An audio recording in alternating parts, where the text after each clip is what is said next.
নমস্কার বন্ধুরা, Pampa kitchen with village ফুডে আবারও একটি নতুন রেসিপিতে সবাইকে অসংখ্য অসংখ্য স্বাগত জানাই। বন্ধুরা 1 কাপ চিনির মধ্যে একটি মাত্র কাঁচা ডিম আর 1 কাপ সুজি দিয়ে একদম অবাক করা আর নতুন একটি নাস্তার রেসিপি শেয়ার করব।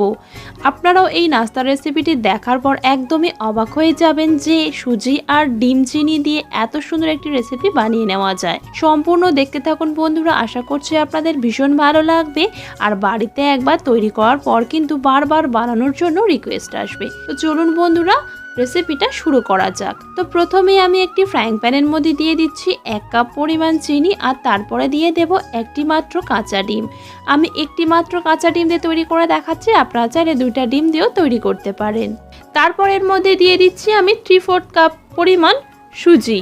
মোটা দানা সুজি অথবা ছোট দানা সুজি যে কোনো একটা নিতে পারেন, তবে ছোট দানা সুজিটা নেওয়ার চেষ্টা করবেন, তাতে বেশি ভালো হবে রেসিপিটা। সুজিটা দিয়ে দেওয়ার পর একটি খুন্তি দিয়ে আমি সব কিছু একবার ভালো করে মিশিয়ে নেব। কিছুক্ষণ সময় নিয়ে সব কিছু একত্রে ভালো করে মিশিয়ে নিতে হবে। আমি যেহেতু এখানে গোটা চিনি ব্যবহার করেছি, একটু সময় নিয়ে মিশিয়ে নিলে চিনিটা কিন্তু গলে আসবে। আর চিনিটা কিন্তু গলে আসা পর্যন্ত আমাদের অবশ্যই অপেক্ষা করতে হবে, সেই জন্য আমি একটু সময় নিয়ে ভালো করে মিশিয়ে নিচ্ছি। আর বন্ধুরা, আপনাদের কাছে আমার একটাই অনুরোধ রইল, যদি আপনাদের আমার আজকের রেসিপি ভালো লেগে থাকে অনেক অনেক শেয়ার করবেন আর একটি লাইক দিয়ে দেওয়ারও অনুরোধ রইল।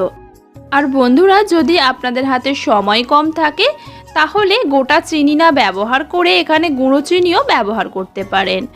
কিছুক্ষণ সময় নিয়ে সব কিছু ভালো করে মিশিয়ে নেওয়া হয়ে গেছে। এবারে ঢাকা দিয়ে 10 মিনিটের জন্য রেস্টে রেখে দেব, যাতে সুজিটা একটু ফুলে যায়। 10 মিনিট পর আমি আপনাদের ঢাকনা খুলে দেখাচ্ছি। এই মুহূর্তে দেখুন চিনিটা গলে যাওয়ার পরে কিন্তু এই মিশ্রণটা একটু পাতলা হয়ে গেছে।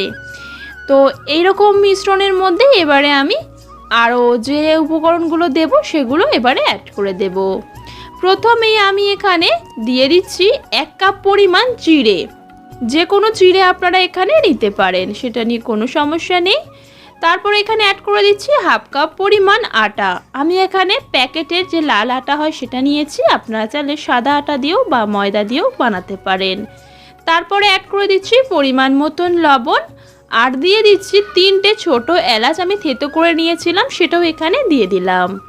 এবারে সব কিছু একত্রে ভালো করে মিশিয়ে নেব। এলাচটা থেতো করে অবশ্যই ব্যবহার করবেন, না হলে কিন্তু ডিমের একটা কাঁচা গন্ধ থেকে যাবে, খেতে ভালো লাগবে না। আর যদি আপনারা এই নাস্তাটি স্টোর করে রেখে দিয়ে খান তাহলে অবশ্যই কিন্তু এলাচ থেতো করে দেবেন। আর যদি এলাচ না থাকে তাহলে এলাচ গুঁড়োও কিন্তু আপনারা ব্যবহার করতে পারেন। সব কিছু ভালো করে একবার মিশিয়ে নিয়েছি, তবে এই মিশ্রণটিকে আমাদের আরও একটু শক্ত করতে হবে। তার জন্য অ্যাড করে দিচ্ছি আরও 1/2 কাপ পরিমাণ চিড়ে আর আরও 1/2 কাপ পরিমাণ আটা। তো এখানে আমার একটি ডিমের জন্য লেগেছে 1 কাপ পরিমাণ আটা আর 1.5 কাপ পরিমাণ চিড়ে আর 3/4 কাপ পরিমাণ সুজি।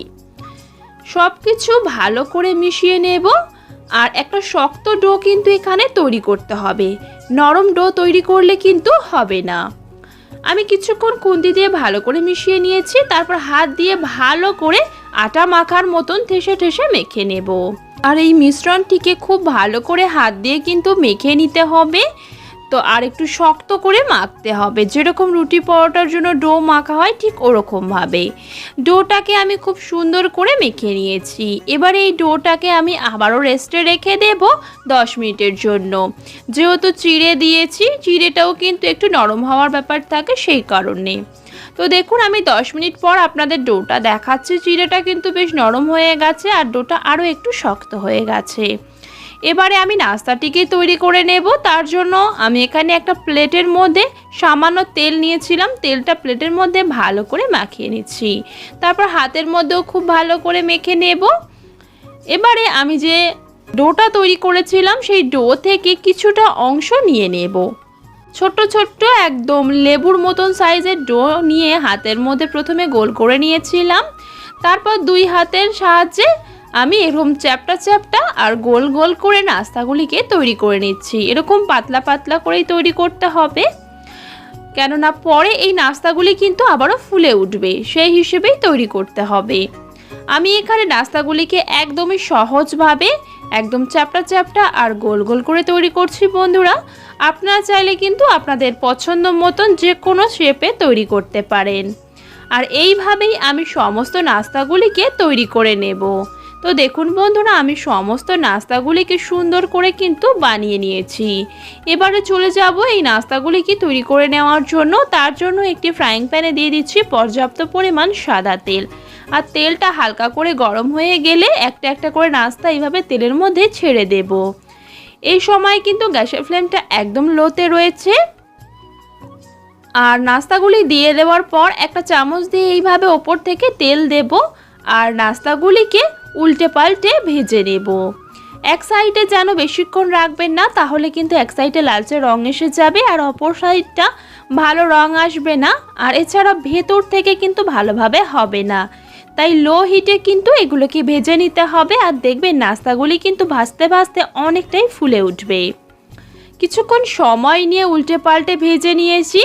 আর দেখুন কত সুন্দরভাবে ফুলে উঠেছে আর একটা হালকা লালচে রঙও কিন্তু চলে এসেছে।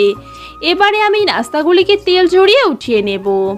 এই নাস্তাগুলি আপনারা তৈরি করে নেওয়ার পর তেল ঝরিয়ে একটি এয়ারটাইট কন্টেনারের মধ্যে কিন্তু রেখে দিতে পারেন।